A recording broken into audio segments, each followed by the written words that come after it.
kwa kushirikiana na halmashauri ya Bagamoyo kushiriki leo katika hili na kuwa na uwakilishi wa makundi mbalimbali ya wanawake, lakini kwa upande mwingine tunashughulika na wanawake ambao ni young mothers, wale wanawake ambao ni single mothers ambao wana malezi, wana jukumu la malezi. Pia tunawajengea uwezo kwenye masuala ya kiuchumi na namna ya kuhudumia familia zao, hususan watoto.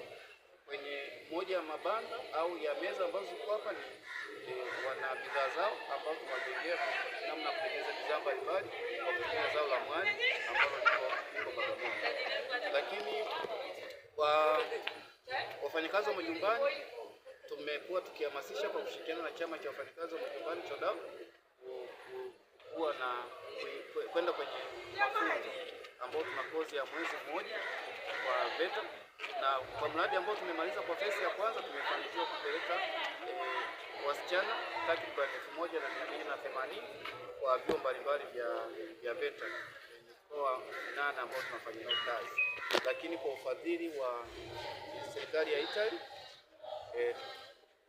tumeweza kuwafikia wasichana na tunaenda kwa phase nyingine kwa kupanua mikoa mingine zaidi 14 ya Tanzania kwa ufadhili huo wa serikali ya Italy, kuhakikisha kwamba wanapata hizo skill lakini na kutoa haki zao na wajibu wao kama kazi zingine.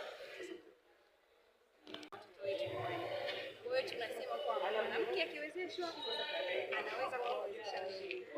Kwa hiyo tuna imani kwamba mfanyakazi wa majumbani akiwezeshwa anaweza kuwainua wafanyakazi wa majumbani wengi zaidi, kwani na wao wana ndoto zao, lakini pia wana malengo yao.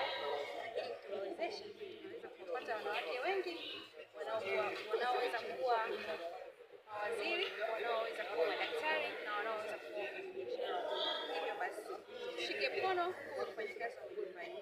Tukiwezesha wafanyakazi wa majumbani tumepata familia salama.